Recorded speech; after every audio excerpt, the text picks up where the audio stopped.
All right, good people. So we need to talk 23 is back. I'm your host, Ringold, and joining me tonight are the ladies from, let me make sure I get this right, the Soul Sisters reality show. How are you all doing this evening? Yes, Good. amazing. Hello. Good. Good. Good. Thank you. Well, thank you all for joining me on here. I know you are on a tour, but I will say this: I like to give my kudos and everything out in the beginning. Thank you all for asking me to be a part of your tour. When I got the original email, it was seriously a big oh shit moment for me. Because I don't know if you've seen any, seen or heard any of the other things that I've done. I sort of stuck to one format and it was just like I'm gonna stay in my lane and what I was good at. But now I've been dubbed so far by a couple of people that I work with behind the scenes. The Steve Harvey of the podcasting because I do my podcast and I do a lot of interviews and I host a lot of interviews for a lot of other podcasts. So for 2022, I wanted to branch out and do some stuff. So when I got the email from you all, that was the first email that I got asking to do something like this. So I wanted to thank you all for allowing me to be a part of your tour. Yes. Thank you for having us. We appreciate you and appreciate you opening up your platform for us. Hey, anytime. Absolutely. So I'll start here. Can you all introduce yourselves, please? Sure. So I go by the name of Trishy Marie. I am a certified life coach. I'm also the executive producer and creator of the Soul Sister reality show. Thank you. Thank you once again for allowing us to be on your platform. And yes, my name is Kwamia, but for those that do not know how to pronounce it, you call me Q Kwa or either Queen. I am one of the cast members of Soul Sisters reality show, and you definitely will get to know more of me at the end of the show. Hi, I am Benay Robinson. I am also one of the cast members of the Soul Sisters reality show, and I can't wait for you guys to see how amazing we did and we looked.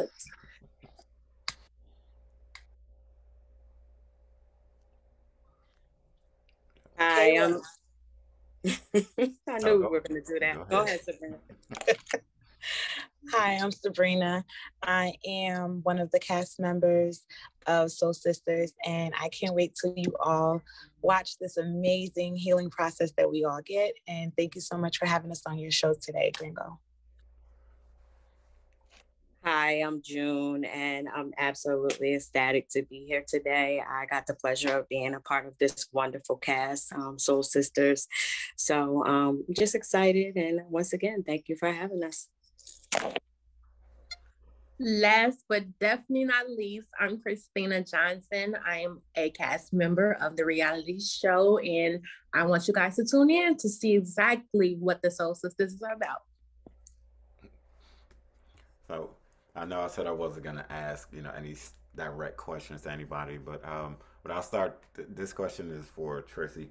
So what made you want to do a reality show, and then specifically something like this? And the reason that I'm asking that is because with all of the, and I'm very blunt, all of the trash ass reality shows that are out there, I want to know what made you want to do it. What made you want to do a show like this? Well, what inspired me to do this show was really my healing journey. I went through a really rough time, dark place, postpartum depression a couple of years ago. And I had to go through that by myself. I didn't have the guidance, I didn't have the help. Although I have a supportive husband, it was something that I had to go through by myself. And I didn't have like a life coach or a therapist, someone with the expertise in like healing and helping you get through depression. So it was a really dark place for me. And once I did get through that dark moment, well, I'm not going to say moment, it was years. But once I did get through that dark time, I made a promise to myself, and I told myself I was going to change the dynamic of my career, because I actually started off doing radio personality. And I just felt like it wasn't serving me anymore.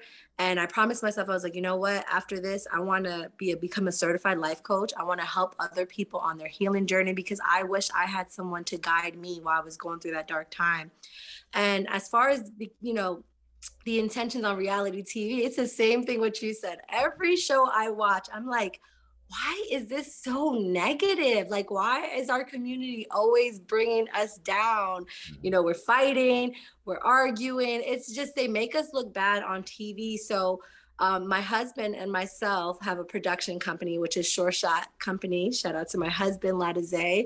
And we decided that we were going to take TV into our own hands and create something with the intentions of really getting the message out there to the world, that when people watch this show, they can reflect on their own lives and really say, hey, this cast member story, was so relatable. It kind of, I feel it, and I want to kind of heal, for them to see these women heal and be inspired to do the healing on their own. And I wanted to change the dynamic of TV. It's so negative. And I wanted to show that we can have good TV and it be positive at the same time. So those were our intentions on creating the show.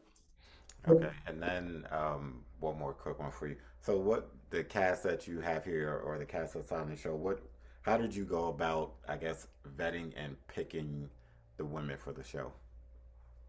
Awesome question. So we actually started off doing group meditation virtually via Zoom, and one of the cast members, Sebrena, had asked me, she was like, hey, I'm thinking about doing meditation, and I know this is kind of your niche. Would you help, be a part of the host and help these ladies with meditation? And I was like, sure. And it started off small, but then it started to be like a word of mouth type of thing. And their friends were telling their friends about the meditation. And it ended up being a group of 30 women at first. And through that process, we were virtually communicating. We didn't actually see each other. Some people had their screens off, so they were just listening to the meditation, and we would discuss our journeys through the meditation, what we went through. I mean, we were crying, we would laugh, we would do all of this via Zoom. And these ladies really inspired me. Like, when I heard their stories and everything that they were going through, I'm like, you know what? I think I want to do something really special. I want to do an annual retreat, and I want to invite some of you ladies onto the retreat. And I extended the invite to some of the ladies, because like I said, there was 30 women originally. That's too many people to have in one house. But I connected with these 12 women, and their stories really touched me. Their willingness to be receptive towards the message and the guidance. And I extended the invite, and they accepted it. And that's how we got into the house. But they were complete strangers. Okay. No one knew each other. I mean, even me as their life coach, I never physically met them. It was something we did virtually. So coming into the house as complete strangers was a beautiful experience. Okay. So for the cast, let me start here. So as I said earlier, with all of the trash ass shows, reality shows that are on TV, I was a fan of one of these trash ass shows, which was Bad Girls Club.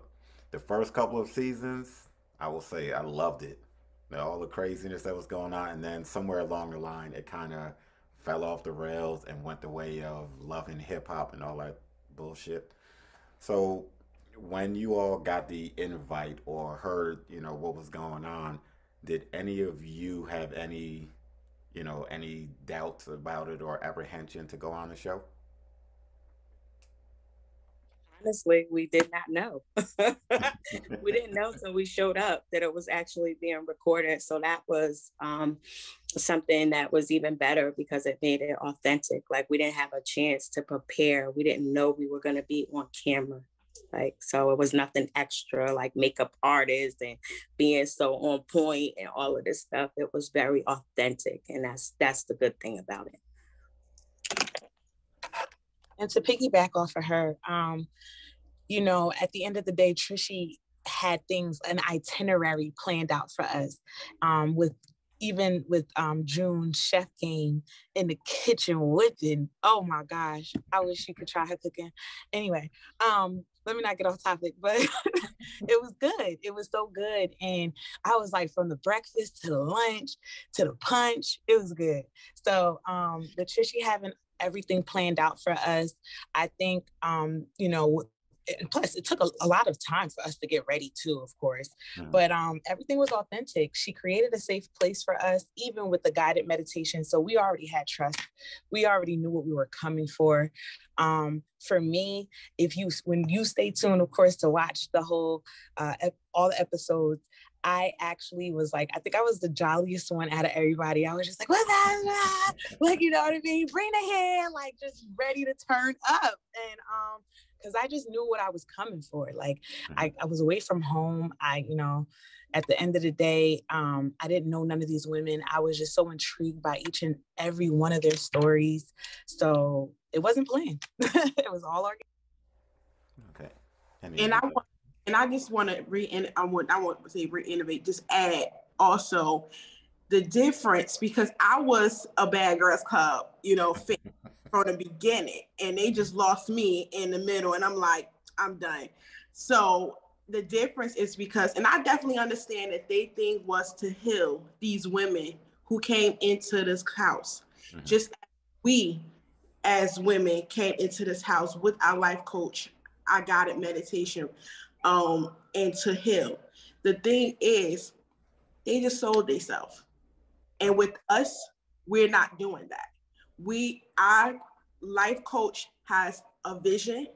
She manifested, and we trust in her vision. We trust in her manifestation, and we're gonna ride all the way, that making sure her vision stay her vision and don't get altered by no one, anybody, or anything. So that's the difference between their shows and our show, because we're not trying to sell for the audience or the TV. This is true healing within ourselves, that we know that so many people out there needs true healing. And she is the guide to show, and we are the example to show it can be done. So that's the difference between us and them. Any of the other ladies that I also want to piggyback off what everyone has said already, and the fact that we was able to come into the house and be ourselves and laugh and drink and just turn up and have a great time was the perfect part of even staying there. Like for me, I went through a bad depression, and I was just like, listen, I'm from Newark. I'm tired of being here. I'm tired of going through the same stuff. Let me just go somewhere I haven't never been before. We had a beach. We had this amazing house with all these different women. I didn't even have in my head like, oh, I'm gonna go there. We're gonna get into some drama. Nope, not even a thought. Because again, Trish had us to where she had us in a safe place. We knew that we was going there for, but we didn't know about the cameras and stuff like that. But just the fact that we can be ourselves and feel good about it was the best thing ever. My experience was amazing. But y'all guys stay tuned. And I just want to say that we met on a peace treaty. So therefore, it was no ill intentions as far as coming in and starting drama and things of that nature, because when we together, that's what we're doing. We're here to, release the negative energy and basically to bond with each other and make each other feel comfortable, because quite frankly, I know myself personally, I don't have a lot of people who I can just bond with and can relate to me. So therefore, when I met these women, and it was okay for me to let down my guard, and it was okay for me to express my feelings, and it was okay for me to be myself, why would we want to, turn on each other once we get into a house when we was already in a peace treaty, retreat over Zoom, via Zoom? So then I'll ask, are all of you from Jersey? So I'm actually from Jersey, but I don't live in Jersey. I'm in Atlanta. So most of the women, I think a good handful were from Jersey, but like Christina, she actually flew out from Chicago. And I'm in Easton, PA. And then we have someone in Pennsylvania. So we were kind of from all over. Okay, well, the reason I asked is because I'm from Jersey myself. I grew up in Patterson, and I know being from Jersey, I now live in the DC area, and I know when I left Jersey and came to the DC area, everybody thought that I was standoffish. It's just that no, I just don't really, I just don't mess with a lot of people. You know what I mean? That's the Jersey of me. So I say all of that to to say like when you all got to the house, I knew you all knew that you were going to a retreat, but in the beginning, I knew you all may have met each other over Zoom, but once you got there, did that that Jersey side of you that sort of standoffish. I don't, I know her, but I don't know her. Did any of that take over? Nope. I can honestly say, like, for me, I believe I was the first to arrive. I know I was because I was the chef. Um, and just to see the way Trishy set the atmosphere before her guest arrived, um, I was totally comfortable. Like she was from beginning to end. She was on point, and I believe that she came against any type of negativity or anything that may have arose before her guest arrived. So I was totally comfortable. And I just also want to say, even just to piggyback off my sister June, just the fact of every single one of us that came up to the house, she greeted us with love, compassion, open arms. It made us felt good and warm inside. It was like coming home to a place you've never been before, but it feels familiar. You know what I'm saying? So it was just, and just like June said, she created the atmosphere. So that Jersey mentality ain't had to come out of any one of us, the Chicago, the PA, none of that, because she created it from, like I said, from like you even said, virtually to just the atmosphere, and then welcoming us straight, each and every one of us. She was like, even if Benay was coming, she was like, hold up, girls, Benay, she right here. I gotta go downstairs, go get her. So it was just the fact that everybody was welcome with her individually, together or separately, but she made sure we felt her presence. She made sure we felt her, and she made sure that she was like, I got you. Okay. And I just had to ask that because when I hear people say they're from Jersey, in my head it's just like they're just like me. I'm like no matter where we go, that label sticks to us, and it just go y'all kind of confrontational or y'all very standoffish. So I just wanted to throw that out there. And I tell people I'm not standoffish. I just don't mess with a whole lot of people. I gotta feel the vibes. If the vibes aren't right, I just walk away from it. I also think there was like something magical of the area we were in. We were in Bowers Beach, Delaware, and it was a private beach area. And it was off season. So it was a small community. I mean, like we had to drive the boonies. It was dark for some of the people that came late. It was scary. It was miles and miles of nothing, of just trees, nothing. So a lot of the women were terrified driving into it, calling me like, am I in the right area? This is scary. And I think because we were so secluded from the world, I think when the women stepped foot on that property, on that beach home, they left everything behind and walked into this house with like a whole new energy. So leading up to the initial, I guess, Zoom call, did it take a lot? Did it take any convincing? Because I know, like you said, once you got there to Delaware, you all knew what you were getting into, minus the cameras. But leading up to the Zoom call and everything, was anybody, like, all right, I'm gonna try this, but going in just like this could be, so not, I don't want to say setup because setup is the wrong word, but you know what I mean. I'm going into something that may not be what she said, what Trissy said it would be. So did anybody go into the initial Zoom with that mentality?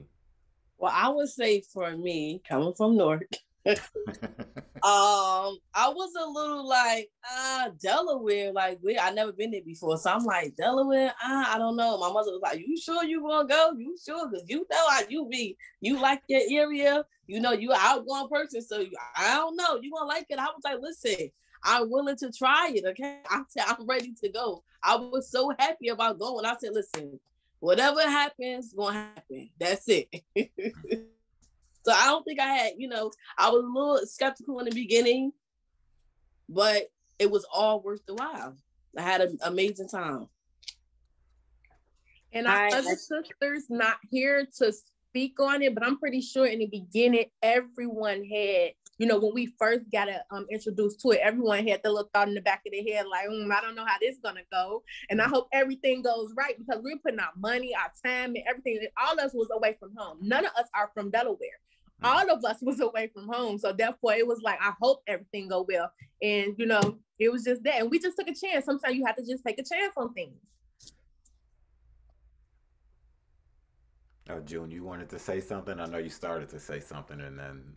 Yeah, I kind of took the question a different way. I thought that you were asking when we first came on with Trishy for meditation, did we have, any like resistance or any thoughts? So No, you can answer. You can definitely answer that question then. Did you? Okay. So going in, I knew Brina, right? So that's who I knew from the group. Okay. Like you said, we say we didn't know each other, but we all had like a common link that got us to Trishy. Mm-hmm. And I was actually meditating with someone else. Like I was doing the work, but I was meditating with someone else. So when Brina ran it past me, I was a little guarded. Because I didn't know Trishy, you know what I mean?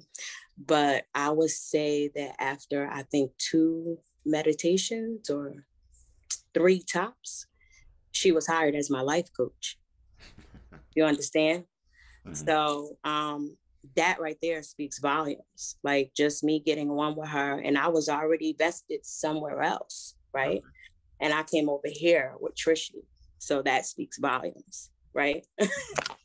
That's what I wanted to say. Okay.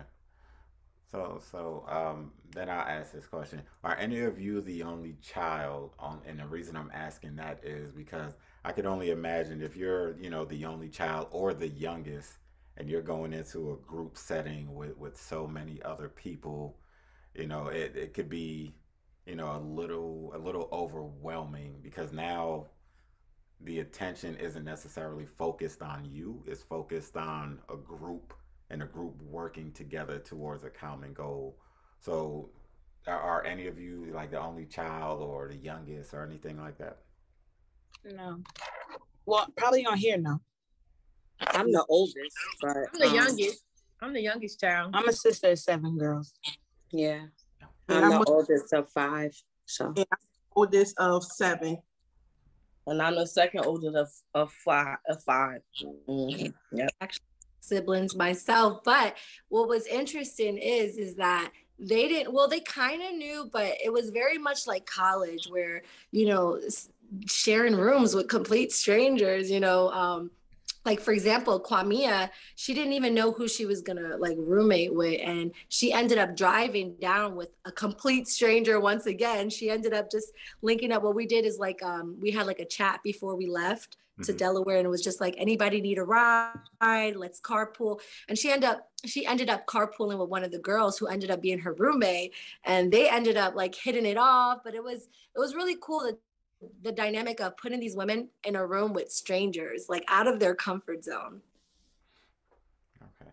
So then as far as, once you got there, and I'm not asking for any spoilers or anything like that, but once you all got there, what was the first day, if you can talk about it without giving anything away, what was the first day like for any of you, or for whoever wants to answer the question first? Well, I'll take it away, look, because I was the chef. So I was nervous before I had to come early. I had to get there before everyone so that we could, get the food. We could get everything started and prepared because they're arriving around dinner time and dinner needs to be ready. So I was a little nervous, but grateful for the opportunity. And it was everything. Like the whole entire experience was like everything. That was my first time, actually coming to an event that lasted more than, a couple of hours, to give my services. So it required me to step outside of my norm and do something different. So I was nervous, but it all worked out in a beautiful, beautiful way. And watch the show, you'll see.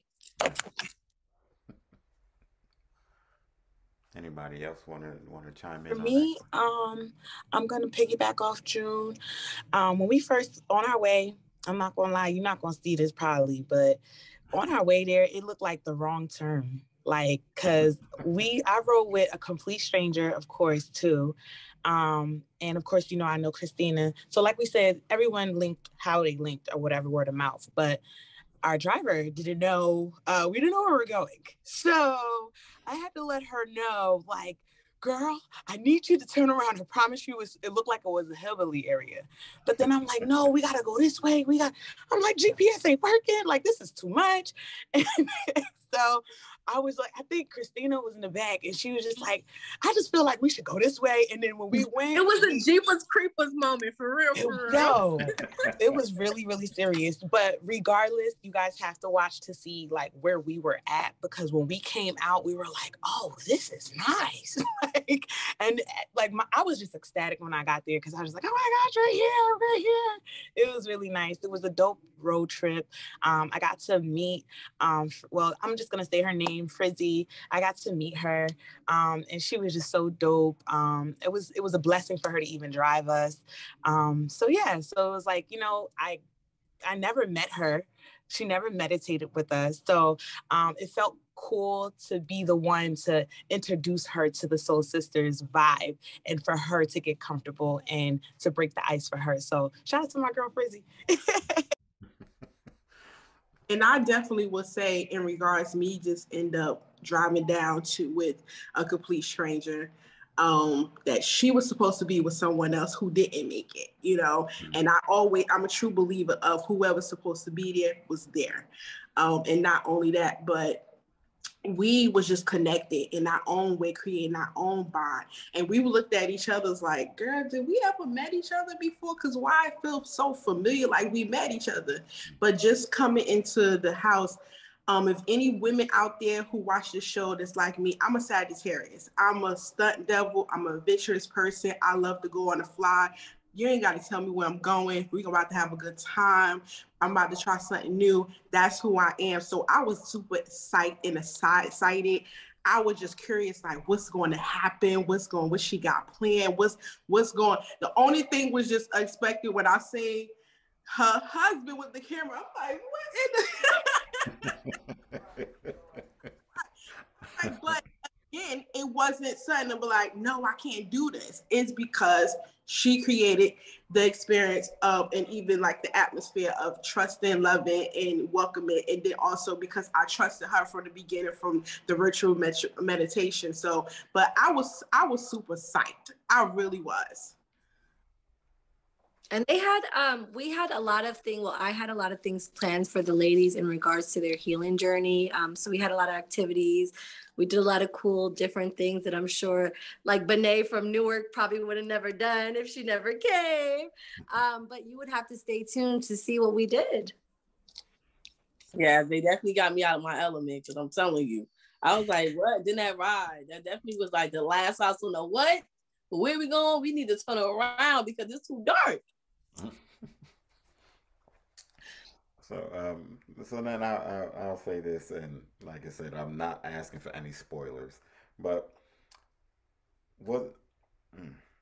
how many of you discovered something about yourself that you swore up and down wasn't an issue, but you found out was an issue once you were there on the retreat? I found out I was toxic. That I wasn't really truly forgiving. Okay. I thought I was, but I wasn't, because even my past experience of me being a domestic survivor, it was just the fact of I thought I forgave, but there was some underlying hidden anger and unforgiveness there. And so I was like, wow, I thought I forgave. because you guys, no spoiler alerts, when you guys see, I'm the oldest child of 7. I'm the one everybody come to. I'm the cookie, like we about to take this on. I'm like, I'm not the crier, but I am sensitive, but I like to really show it. But at this age now, I don't care. But it was like, oh my God, I didn't even know I had all these feelings, because it was a part in the show that you guys will see. I cried, and I didn't even know that it was happening or was coming up. I started purging. I'm like, what in the world? So, but you guys definitely have to stay tuned to see why I started crying, what affected that, and how I actually released. And for me, it was that I wasn't as confident, like, as I thought I was. And just to piggyback off of my sister Qua, there was an instance when you see it where there was a photo shoot that she was doing. And when I just seen like how she was and how she posed and how she moved with such excellence and just giving it to us, I was like, that's what I'm talking about. So I had to, like, sometimes you have to actually like jump into somebody else's belief and how confident and stuff they are to actually get it for yourself. And at that point, my sister was giving me life. She was giving me life. And yes, so that was the moment for me. I would say for me, I would definitely say confidence. Not saying I didn't have any, but just leaving everything and releasing everything gave me so much confidence. I'm telling you, the day that it was time to go home, we wasn't ready to go. But they had like this little swing, you know, down where we was at the beach. Everybody was taking photo shoots and we were just flicking it up. Like, listen, you couldn't tell me I wasn't cute. So I really would say my confidence. I came back home, they was like, girl, who you think you is? Benay. That's me. That's who I am. Yes. So if you know, then you know. Then you know. And listen, Trish, he kept saying to me, like, Benay, you not an actor. You're so funny. You are so hilarious. Everybody as a kid would tell me that I'm funny, but I'm like, it's just regular jokes. It's not like I'm trying to be funny. It just, this is how it come out. But people would tell me all the time, but Trish really was like, no, Benay, you really have talent. I'm like, really? No, not me. So see stay tuned. In one of the episodes, Benay is the star of that episode, and you're just gonna have to watch the episode because Benay had us cracking up. Okay, Yes. And y'all just have to stay tuned. Yes. Now, did you want to say something? Was it Brina? Oh, she didn't turn her head. Anyway. She's gonna come back in, but I'll say something. For me, I thought that I wouldn't be able to forgive, but when I seen all the rest of the women, you know, sucking it up and putting all their fears and all their traumas out there, I just muster that thing up inside of me and say, this has to go because I'm harboring it, so it has to go. So that was a, you know, grand finale for me, being able to just say, yeah, I'm gonna release this right here, right now. It has to go. Yes, to piggyback off of her, I just wanted to say I made a comment in the beginning saying that I was toxic. The only reason why I said I was toxic is because I still had this ex that I kept dealing with.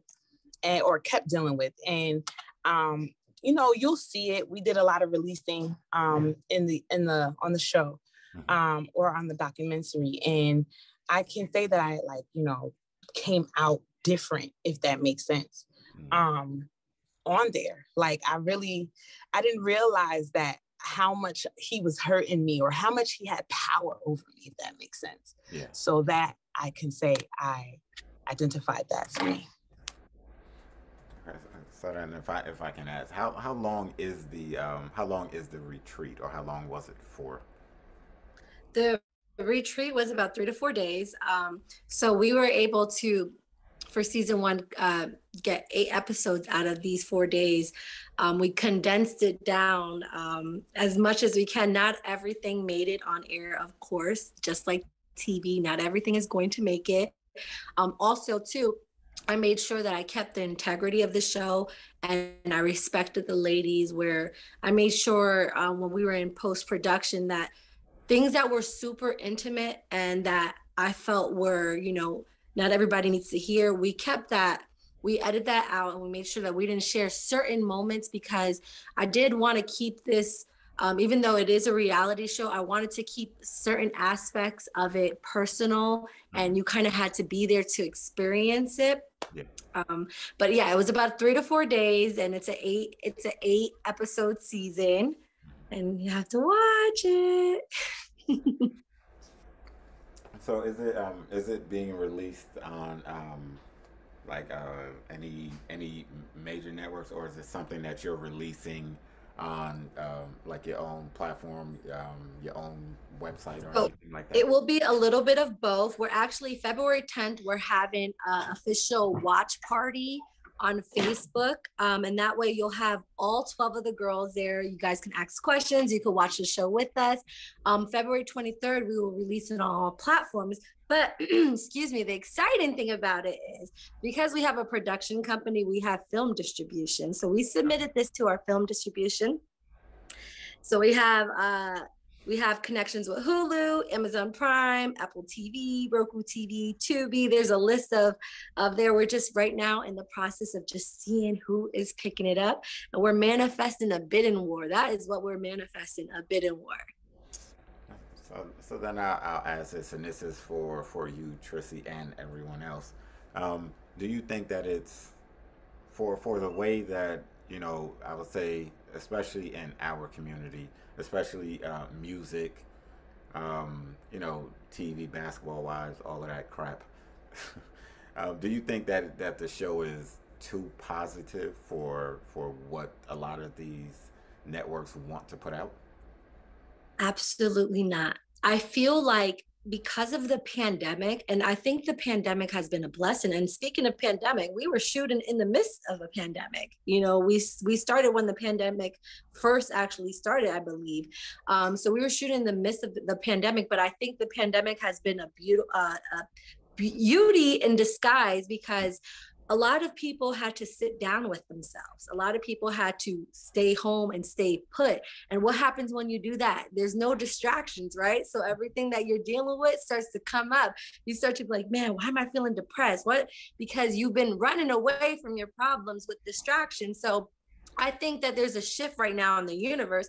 And I think people actually want to see this. People are waking up. People are waking up from this illusion that society has programmed us to believe that is life. Wake up, go to sleep, work, come back, do the same thing. It's been a program. And I think we're in this generation now that people are starting to be like, hold up, wait a minute. There got to be a little bit more to life than just doing the same repetitive thing. So I think right now is actually a perfect time for a show like this, because people are going to really, if this show, let me tell you something, even though it doesn't have so much negativity and fighting and stuff, it hits home. I mean, my husband, who is a grown man, was in post-production with our crew, and there's men on the crew and they're over here tearing up like, whoa, like this is deep. So I think this show is going to be life-changing for people. I think unlike other reality shows where you watch them for pure entertainment, this show's not that. It's entertainment, but it's going to make you reflect on your life. It's going to make you, when you're done watching this show, be like,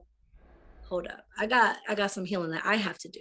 So I think the intention was, when we did the show, was to be able to get to the masses in this way of saying, hey, look it. It's time. People are starting to heal. People are receptive towards it. It's not, and the thing too, it's not religious. Spirituality is not religion. So it's a cool way of showing the world that there are different ways to heal. You don't necessarily have to go to church. Learn about yourself, understand yourself. And when you understand yourself, you can connect and you can thrive in life. And I mean, I'm sure these ladies can answer this question too, is once you did the healing and you started to dig deep within yourself, did your lives change? drastically. And I think once you start to see the change, it motivates you to want to continue. You want to be like, okay, I need to connect more and more, because I'm talking about financially, I'm talking about physically, I'm talking about mentally, opportunities coming. When they get the taste of it, it's like you're hungry for more and more. And I think we're going to plant a seed in everybody who watches the show. And that's the beautiful thing about it.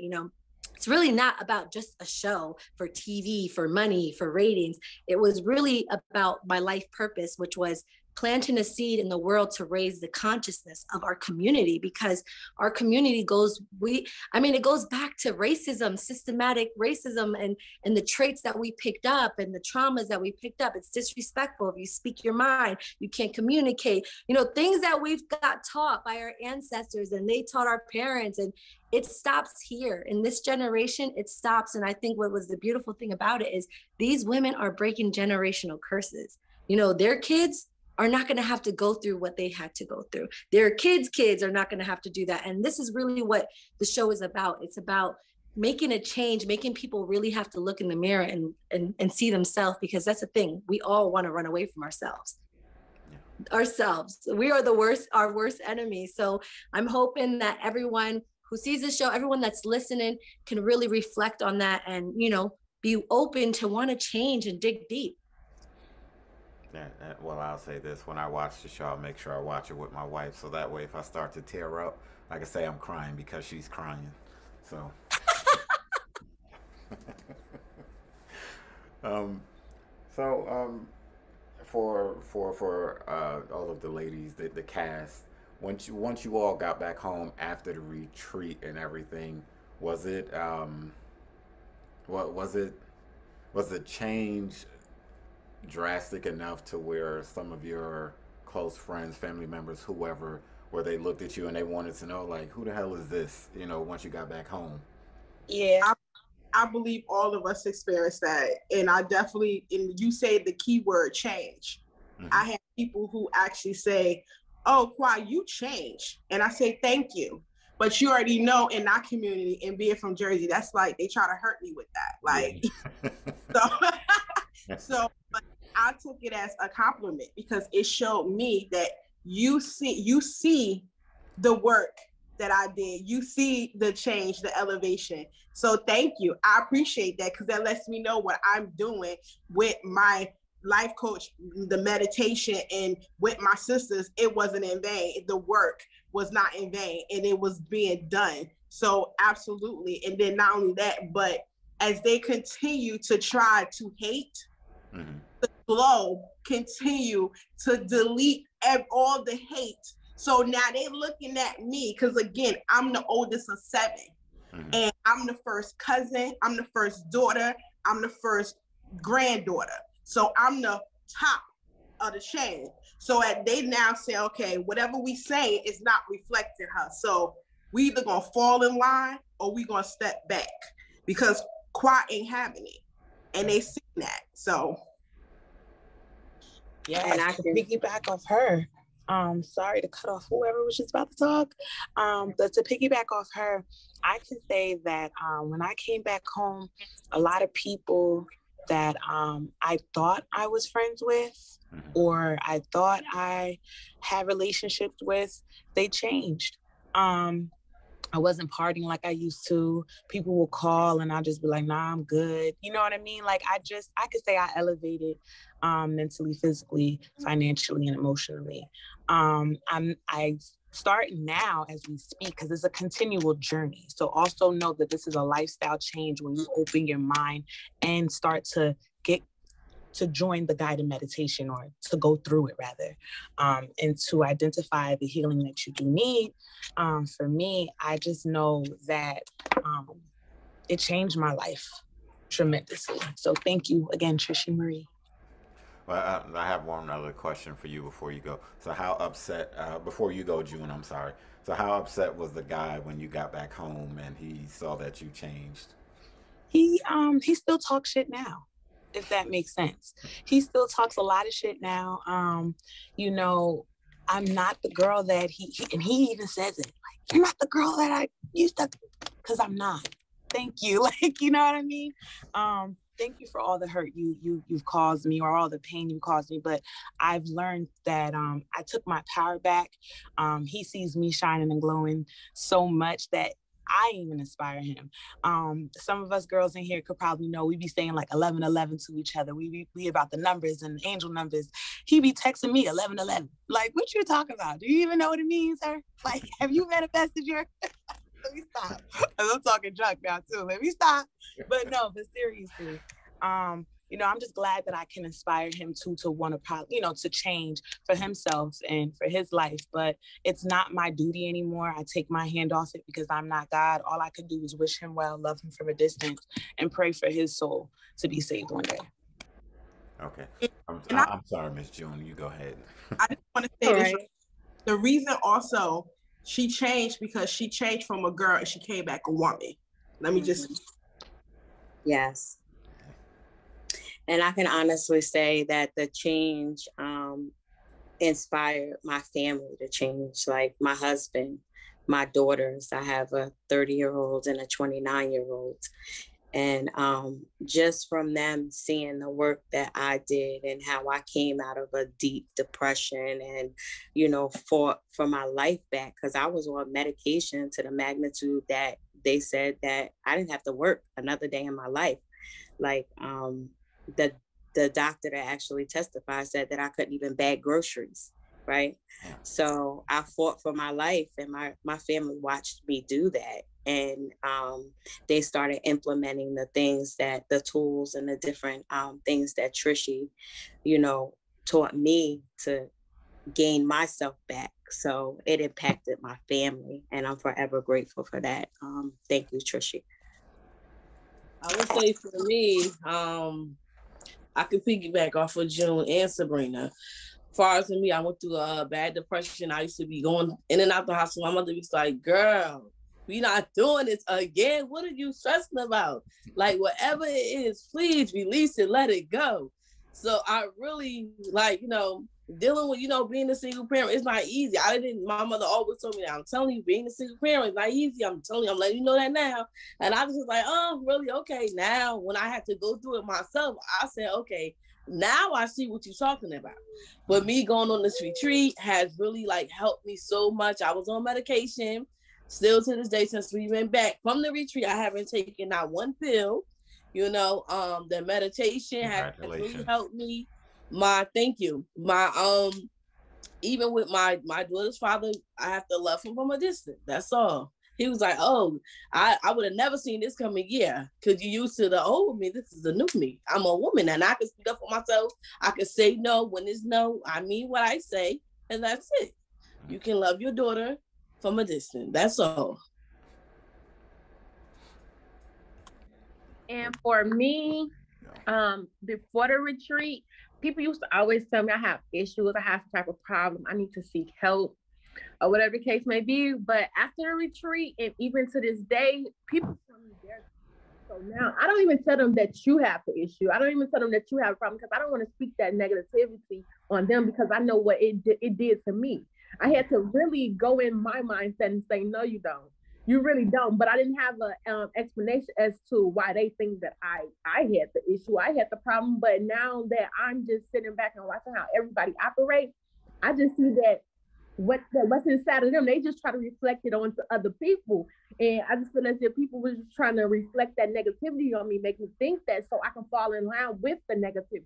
And to this day, I point out negativity to my mother, to my sister, my brother, my niece, anybody. It don't matter, my grandma, whoever it is. I'm going to tell you, you're being negative right now. I can't even be around you right now. And they still try to be compatible because they feel as if I'm being disrespectful because I'm speaking up. So I just totally separate myself from people. And people think that they're cutting me off, but I'm really cutting you off. So therefore, it helped me realize that it's not true. And you can't cut these people off. And I just sit back and watch them do them and just say in my mind, like, hey, I know that's not right, but I'm not going to address you on that. Yeah, and I would say it's not, I don't think it's for any of us. I don't think it's us cutting them off. I think it's them cutting themselves off. They do enough dumb shit to the point to where it's just like, you look at them and there's just one day that light switch, that light bulb comes on, and it's just like, I don't want to deal with this shit no more. And it's not, and like Qua said, it's not that so much that you change. You just realize like, I don't need you. You know what I mean? And I think that's a big thing for I know it's all women up here, but for men and women to realize that some people, I think Brina said, I think Brina. that when you level up, everybody does not deserve to go to that next level with you. You know what I mean? Absolutely. I think it's really what I taught them is really people are projecting what they feel inside. It is never personal. Once you take that, stop taking things personal out of the equation, you start to realize, no, that's a projection of how you feel. Don't throw that on me. That is how you feel. And once you're able to, and I think what these ladies did is they were able to wake up from that delusion and think, okay, what people are saying, that's me. No. They start to realize, no, that's not me. I know who I am. That is you. And once you start to, realize that, your whole life starts to shift. Yeah. And then I have a question for Trishy, and anybody in the group can answer this, and I'm not going to keep you long because I promise I won't keep you all night. I know you've been doing this all day. But I would just ask this: why is it such a and this is my personal opinion, so I'm not, for anybody that hears this, I'm not speaking for the ladies, I'm speaking for me. Um, why are they so quick to just push the meds? I understand it's a pharmacy, a medical game and all this type of shit, at least to me. But why are they so quick to push meds on the kids, and especially it seems like our community, males and females, why do they just want to push the meds instead of, like I said, talking to, if I'm paying for insurance, let me go talk to this therapist or whatever, rather than you pushing these damn meds on me. But why do you think that they're so quick to just push the meds? Is it more of a money thing, or is it the? That's a great question. It definitely is a money thing. I once heard from a doctor, if medicine didn't exist, they wouldn't have a job. So that right there just tells you the dynamic of things. But honestly, and I'm going to say this from my personal opinion, I don't mean to offend anybody, but it goes back to, once again, this goes back. We're talking about generational, systematic things that were put in place to keep us, people of color, down. Why is it that majority of the Black and brown community kids are diagnosed with ADHD? Why is that? Do you understand that? Because we have so much energy, you give us medicine to dilute that energy, to get us stuck, to get us down, right? So it definitely is an agenda. That's the way I feel. It is an agenda. I myself do not believe in the Western society, the belief of medicine. I'm very holistic. When my kids get sick, I always go the alternative route. I do not neglect my kids. So let me just say that now, because I already know some people like, oh, you don't. No. My kids won't even be sick longer than a day or two, because the holistic remedies work way better than medicine. It's really understanding yourself, your body. Let's be real. How can a doctor tell you how you're feeling inside if he's not inside of you? I mean, I'm sure all of us been to a doctor before. We told them what they want. And they're like, oh, okay, I'm going to give you some antibiotics and that's it. Keeps it moving. I mean, really, you don't even know what's really going on with me. So I'm a firm believer is that the body heals itself. There's different remedies, there's different teas, there's different medicines, like plant medicines, that really help us. And you just have to become knowledgeable. I'm not one to just, I'm not one to just be like, okay, well, the doctor said I got to do this, so I'm going to go do this. No, I don't. Maybe I have trust issues when it comes to the doctors and stuff, but I don't listen to them. I have to do my own research, because I know myself, and that's something I want to preach to everybody out there. No one can know you better than yourself. I hate when people be like, well, I know this. No, you don't, because that person doesn't even know themselves. How do you know them? So it's really just understanding thyself, digging deep. If you silence your mind, you can understand why is your body aching. Everything, like diseases, if you break it down, it's dis-ease. Your body's in dis-ease, right? So what has caused the dis-ease? Most of the time, it's stress, right? Our body reacts to the stress, what we're thinking. And this is what I taught the women is, be aware of what is going through your mind.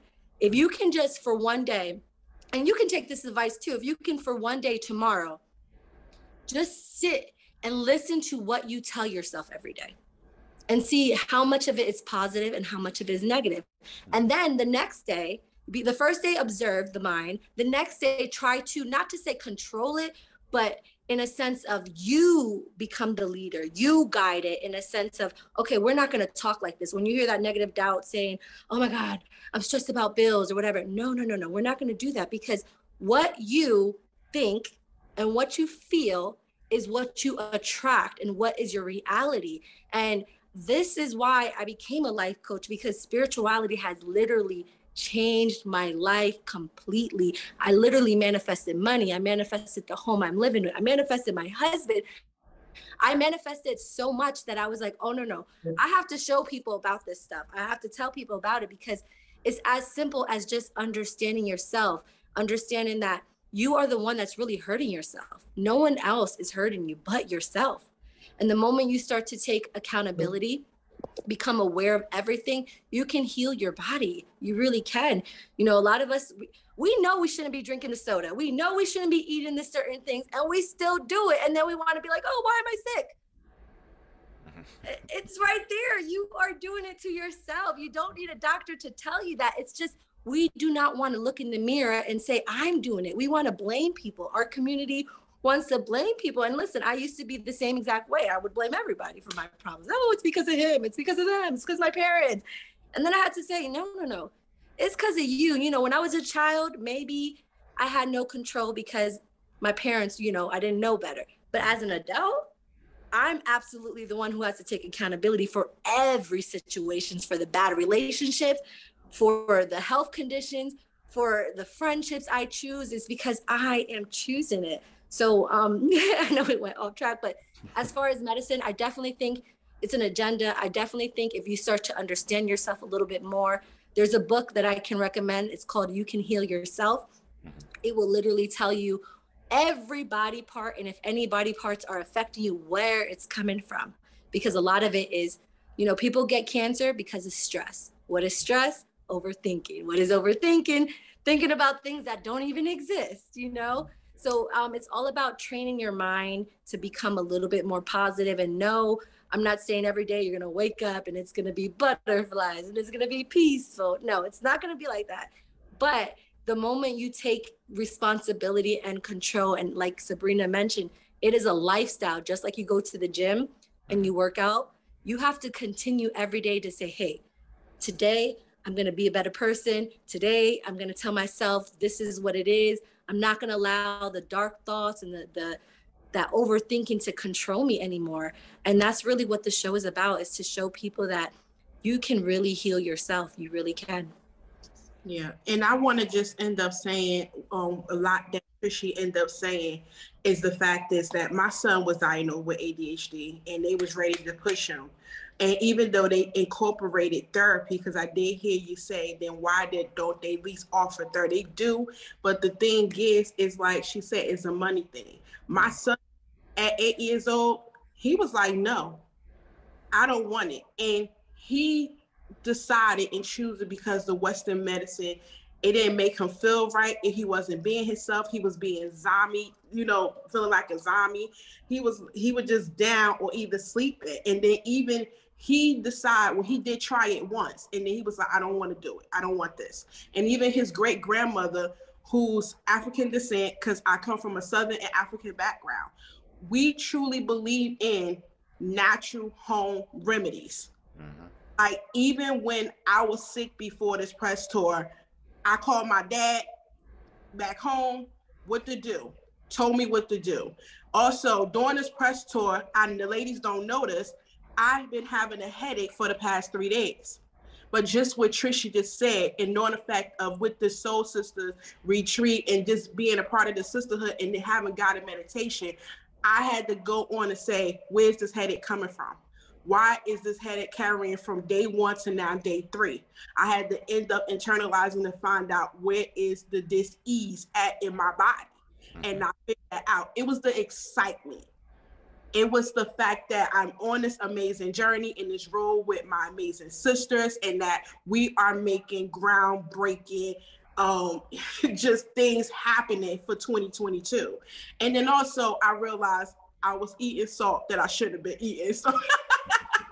So of course my body was reacting because I haven't had salt in over 4 years. So my body was like, what's going on? So when I realized that, I had to do the thing is drink water to replenish that sodium out of my body. Then calm my nerves down because the excitement of the journey that I'm going in.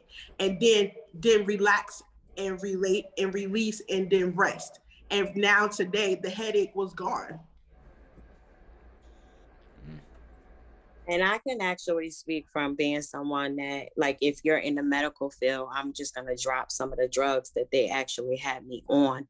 And I would actually say that it's due to big pharma. I work for a huge corporation, a big mortgage company that was like a subprime lender, a private entity. So like some of your huge mortgages like Charles Schwab, Wells Fargo, all of that, when you think you're talking to them, you are actually talking to us. So to understand the insurance claims and everything like that on the Wall Street side of it, you know, when I hit my nervous breakdown, as they diagnosed me, and they put me on Seroquel, and we understand that Seroquel is for people that actually have seizures, right? And they put me on Xanax, something to make me sleep and keep me lethargic. They put me on Topamax because they had me on Wellbutrin, and that was making me gain weight. I was up to 230 pounds because it caused my body to crave sugar. So it put me in more of a depressive state. So now I'm telling the psychiatrist I'm fat. Like I feel every day I woke up, I asked God, why am I still here? Because I did not want to live anymore. So they felt like they would sedate me to the point of not having these thoughts. They would sedate me to the point of like me being angry with the people that I couldn't actually voice, and I just rolled over for and allowed them to treat me how they did, rather than give me a voice and give me the courage to say, I don't like this, I don't want to do this. They wanted to medicate me because we're these Black people that might, you know, do something that might land us in jail or something. So let me just put her down in the corner, snotting and slobbing, because that's what I did all day. And when I did wake up, all my body did was crave sugar. I ate that and I went back to sleep, right? So I was actually a victim of Big Pharma.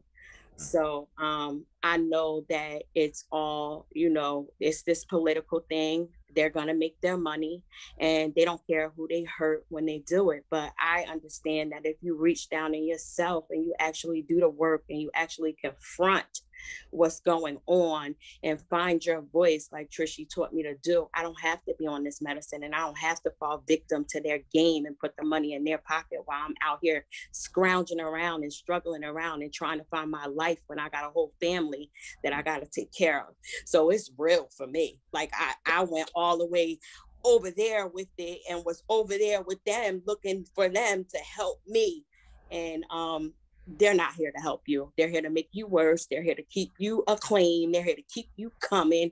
They wanted to close me in at $700 and something a month. You don't have to work. You don't have to do this. But guess what? You're poverty stricken, right? Exactly. So and yeah.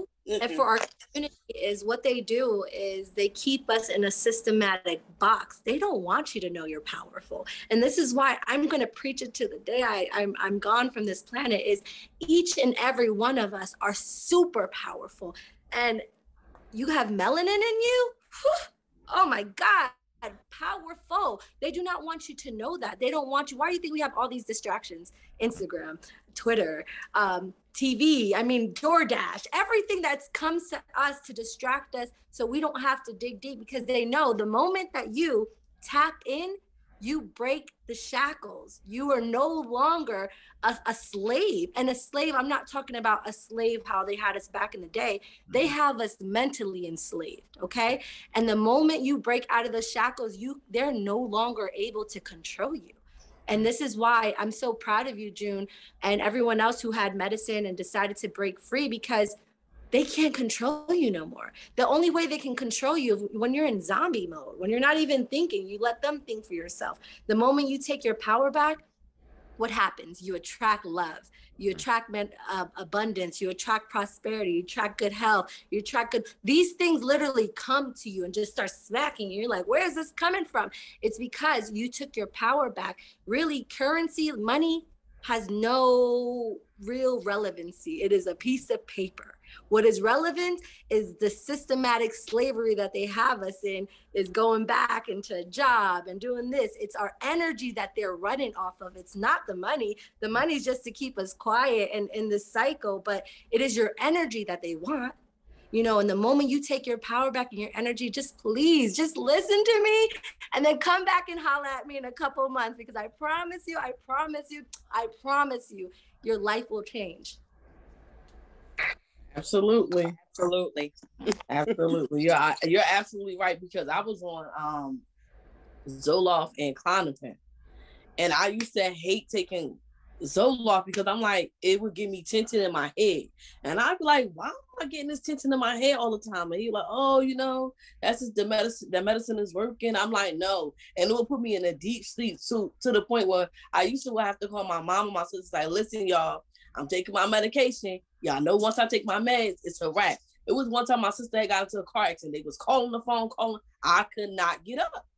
They was screaming at me like, yeah. I said, well, I told y'all I was taking my medicine. Y'all know it's going to knock me out. So from that day, and I was just like, you know what? I can't be on this medicine no more, because there's no way, like, you can't hear what's going on. A fire could happen, and what's going to happen? I'm done, because I didn't hear nothing that was going on. When I tell you that thing had me blocked, where I couldn't hear anything around me, I'm like, oh no, I can't. I got to get off this stuff. And they was like, well, you know, it takes a time. You have to like start gradually lowering the doses for you before you can wing yourself off. I said, yeah, okay. I'm gonna do it myself, okay? I'm gonna take myself off and I won't be back. I will be okay. Oh, you gonna go do withdrawals? Okay, I'll be all right. We're gonna pray about it. We're gonna get through it. We're gonna do some meditation. We're gonna do some healing, self-healing, and I'm gonna be all right. And that's exactly what I did. Why would y'all want to put us on something we have to go through withdrawal from, as if it's a narcotic? But still, why would y'all think it's okay for us to be that sedated to have to go through a withdrawal from a medication that y'all prescribing us? Do y'all really think that's okay, logically? If I did decide to actually say, hey, I'm done with this, I have the power to say I'm just done and I want to face this thing head on, and I say I'm not taking this medicine no more, you're literally going to tell me, okay, you're going to go through withdrawal, and you may have to still be on the medication, but you can gradually get yourself off. That y'all are street drug dealers. That's what y'all is. So what's the difference between you and the hood drug dealer? I can just go get, a couple of bags from and say, hey, I'm gonna smoke this little weed and be okay. But y'all gonna lock them up for 20 years, but no. Yeah, it's a vicious ass cycle, and on a much smaller level. Like for me, Qua, you were thinking the same thing I'm thinking. I was in the emergency room last night because, like you, I had a headache for 3 days and I could not figure out where it was coming from. So for me, I was hanging out Saturday. I was drinking, so I thought it was a hangover. But then I'm like, shit, it's Monday. I'm like, so Sunday, well, yeah, Sunday, Monday, Tuesday, and I'm like, I still got this damn headache. I mean, to the point to where it woke me up out my sleep 2 o'clock in the morning. And I was just like, oh shit. And so I went to the went to the ER, and they said, oh, it was just a really bad migraine. They couldn't tell me where it came from.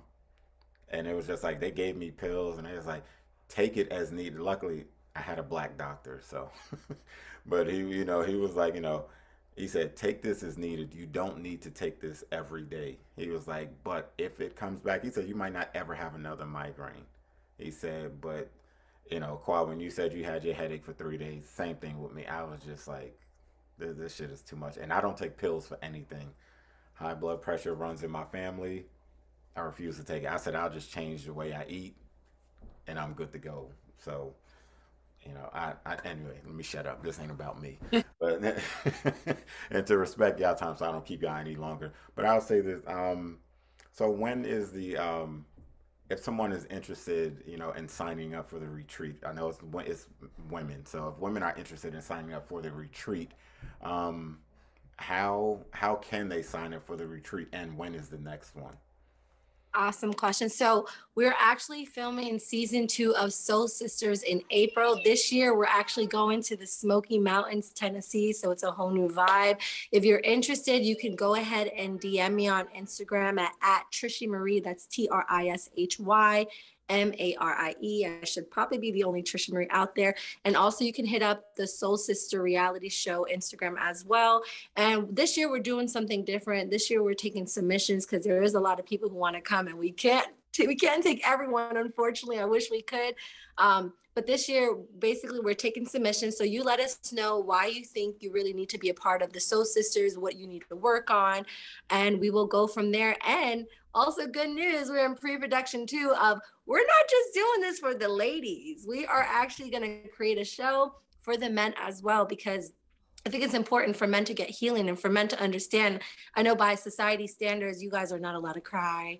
You guys are not allowed to talk about your feelings. You guys need to be strong and macho man. And we're gonna change that dynamic. We're gonna let men know it's okay to talk about your feelings. It doesn't make you weak. It actually makes you strong to do so. And I know men are not going to be as receptive as women, so maybe a little bit harder when it comes to casting, but we are going to do it. It's going to be a challenge that we're willing to accept. And I think I think what we're doing here is life changing for our community. And most importantly, that's really what it's for. It's for our community. We don't have things like this out here. And we want to show the world that we're here for one another. Let's stop tearing each other down. Let's stop calling each other bitches and all that extra stuff. Let's really start building our community up, because if you look at every other community, like the Jewish community, they stick together. Mm-hmm. They stick together, right? So let's start to stick together and build each other up. And this goes for men and women, no matter what you are, even races. Let's just stop seeing color too. Let's just see us as human beings.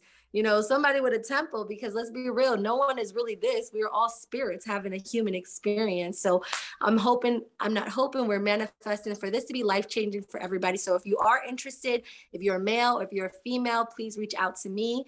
Even if you want to reach out to any of the Soul Sisters, they will relay the message to me. That is totally fine. But make sure you follow me so you can stay in tune with all of the casting, all of the release information. And once again, that's at Trishy Marie and at Soul Sister Reality Show. I'll say this before I let the women give out their IG information or any contact information.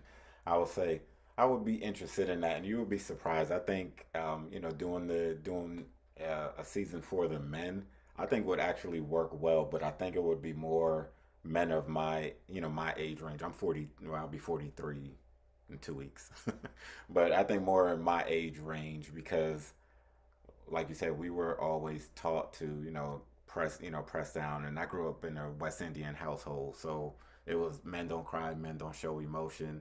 And I told my wife this, and I said it on a couple of episodes that I did. I said the first time I really cried was in front of my wife, and I was mad at myself when I when I cried in front of my wife, because I'm not used to, showing that emotion. So when it came out, it was a shock to me. And like I always say, not that I'm running around crying over everything, but if I need to, I don't have a problem letting it out. So I think, doing a season for the men, I think you'll be surprised at the amount of interest you would get for it. So for Well, we definitely need to talk a little bit more about that, because that's amazing. I would love to have you a part of it. And I can understand, I'm Caribbean as well. I'm Afro Latina. I come from a Dominican and Puerto Rican background, so I totally get it. It's like men in my culture, you don't see them cry. They're just strong, yeah, strong. And honestly, they're not. It's like most of the men are crying inside, breaking inside. And like you said, the moment that you were able to cry to your wife, she didn't switch up on you, did she? No. She probably looked at you totally different, like, wow, my husband's strong. He was willing to do that. We need to start looking at it as a more positive than negative. yeah. And I'll say 10 years later, I finally got her to stop calling me an emotional cripple because I wouldn't cry for anything. But 10 That's years good. in, 10 years in, she gets all of the emotion and stuff now. So But if no one told you, we're gonna tell you today. We're proud of you. yeah, That's a big thank you. step, and I hope you can just keep pouring that message into the generations that follow you. Yeah, I definitely do. I have three sons to raise, and I don't want them to go through the same craziness I went through. Yes, yeah. But I'll say well, I'll do this. Any last parting shots from you all, and then you all can give out your IG or any contact information if anyone wants to reach out to you all. I guess the last words that I really have for anybody that is listening to this show, even minus the retreat and everything we're talking about, is just really look in the mirror and really dig deep and do some inner work and really reflect on what's going on inside of you. What are you thinking about? What are you holding on to? What is something that is suppressed? Because a lot of us don't realize a lot of our traumas come from childhood, and they've been so suppressed in our bodies for years. And the moment you snap, you're like, why did I snap so much? It's because you've been holding on to energy for years. And the moment something triggers you, it's like that energy just comes out, and it comes out aggressively. So really, for anybody who is listening or engaging in this, is really understand, and when I say this, that you are powerful. You are really powerful. Every one of us are gods and goddesses. And the moment you accept that message and receive the message and start to dig deep, you can change your lives. And it's not just these women coming into a house. They were also on their healing journey. So it is you doing the work. I help guide, but it's ultimately up to you. So if you can dig deep, and if we can say anything about this podcast leaving, is just to really understand how powerful you are as a spirit, as a soul. But I would say the last few words for any woman who's listening or anybody out there hearing us, you don't always have to stay with the person who you with. Like me, for forever, I thought like, oh, okay, because growing up, my mom and my father was not together. They were together for a little while, and the cheating started. What happened out there wasn't together. So I was like, okay, when I have my daughter, I want to make sure I stay with the man I'm with. We're gonna work this thing out, and I just stuck around for a while, but then I had to come to my senses and say, you know what, Benay, you don't have to deal with this. It's okay to say no. It's okay to not be with that person. You can still love them from a distance, and you can still. It's nothing wrong with being a single parent. It's not easy, but as women, we get through it. As hard, strong women that we are, we get through any obstacle there is. It might not be easy, but we're gonna get through it. Yeah. And my Instagram is I am Benay Michelle on Instagram, and my Twitter is Benay973. Right. And I do have a Facebook. I'm sorry, my Facebook is Benay Robinson. I'm sorry. All right. And my message to everybody, what I would love to end this with, is be kind to yourself. Because, a lot of times we are our worst enemy.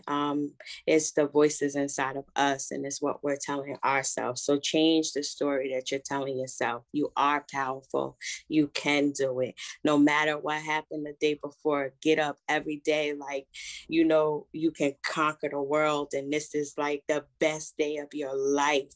That's what I want to give to everyone. Just hold on to that. Like, hold on to you. Before everything else, how can you love something if you don't even know how to love yourself? It starts within you. Everything starts with you. So, and my name is Juhne. I was the chef, Chef Juhne. You can follow me at Juhne_all_year, and Juhne is spelled Juhne. And then I'm also at Juhne's Kitchen on Instagram. I also have Facebook, which is Juhne Wheeler Knitter. And then I have Twitter as Juhne Knitter. Right. And to piggyback off my sis, I'm your curviest worthy Queen Brina. My message for you is to always be bold, be confident, stand out, and make sure you, like they said, love yourself, be kind to yourself. And if you do believe in God or anyone, that you serve, keep God first always. That's what helps me. And you can follow me at iam.sebrena. You can follow Curves Beauty _LLC on Instagram. And I'm Sebrena, Sebrena, DOSSEN on Facebook. And you can follow all the other handles in my bio. I just want to tell all the listeners to advance your purpose. You be your brand. You be the brand. You know, however you want to go through life, showing people how to live life and how to articulate yourself through life, you have to start with yourself first. So you can't be, you know, trying to be a leader and you're not a leader. So advance yourself and be the brand that you want people to actually develop to be. And you can follow me on Instagram as she_chocolate. That's CHOCLIT. I am on Twitter at the number 4 chocolate, CHOCLIT, and on Facebook as Christina Johnson. And I would definitely say, you know, last but most definitely not least, you already know, Ringo, how I do. So I definitely end up telling the ladies as well as the men, basically just a little bit dip adapt to what my sisters say. Stand in your power. Learn and get to learn who you are. Don't be afraid to stand in that mirror, to be able to peel back that layers, to see the truth, see who you are. Yes, it may be scary. Yes, it's going to be afraid, but guess what?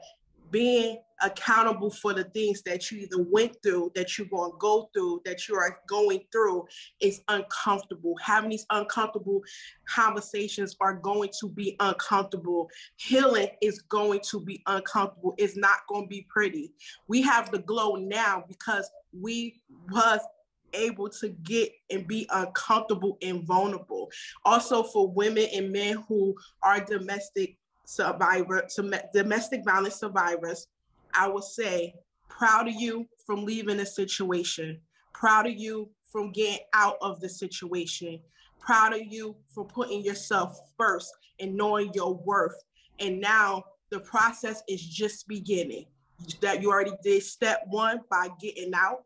Now the continued journey, because this healing journey is a lifestyle, as my sisters and my life coach say. This is a lifestyle. So the journey now is just beginning. But I'm going to tell you, if when you do get scared, as you continue to go through your healing, know that a lot of women and men didn't make it out that house. Know that a lot of men and women did not survive. So we are the voices for the ones that cannot tell their story. So our story is able to show that their death was not in vain. So let's speak and use our voice for the voices that was lost, that's no longer here. And that's what I choose to do. But you could definitely find Qimmah, and those that don't know how to pronounce my name, you call me the Queen. I am the founder, CEO, and the host and creator of Pillow Talk with the T podcast, that will be returning back February 3rd on Instagram live, 9 p.m. Eastern Standard Time. You can find me on every single major platform and all streaming platforms that podcasts are on. I am also your inspirational and motivation mover and shaker, meaning that I will sit there, motivate, inspire you with punching you straight to the gut with love. That's what I do. I'm a hardcore lover. So not only that, but I'm definitely with even men and women body positivity ambassador, which just basically loving who you are within, without, and don't caring what nobody have to say, because you are creatively made and divine by the Most High. And that was beautiful. very, very. And I'll wrap it up here so that you all can go, you know. But I'll say this because you all inspired me to say this.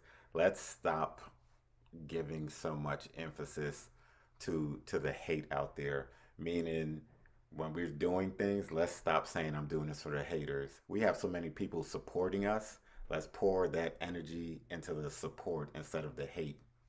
Because the haters, they're waiting for you to put that post out there or mention them. Oh, my haters, I hope my haters see this.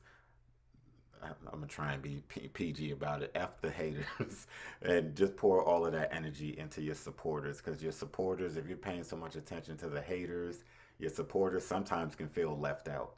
So I would say pour that energy into your supporters, and ignore the haters. They'll fall by the wayside on their own. We don't have to keep putting them out there. But for me, I will say anyone, if by now, if you don't know where to find me, is we need to talk 23 underscore pod on IG. I do have a Twitter. I don't like Twitter, so I'm rarely on there. Facebook, I think I'm at Ringold Pod on Facebook. TikTok is we need to talk 23 underscore pod. Thinking about doing Twitch, but haven't gotten there as yet. And if you want to reach me by email, we need to talk 23pod at gmail.com. And to wrap this up, I'd just like to say, ladies, thank you so much again. Just like I said in the beginning, for giving me an opportunity to be a part of your tour. Meant a lot to me, and you all gave me that, put that battery in my back to keep going and striving for more and bigger and better things in 2022. No resolution. I'm just saying I'm bigger and better things in 2022. Yes. Thank you for having us. Yes, thank you. No problem. Thank you so much. And you all are welcome back at any time. And you need to promote something, you want to promote something, by all means, just send me a DM, email, whatever the case is, and we will make We this happen. appreciate you very much. Yes. Absolutely. Thank you. Thank you. Thank you. So this Yeah. is We Need to Talk 23 signing off. And you have a good night.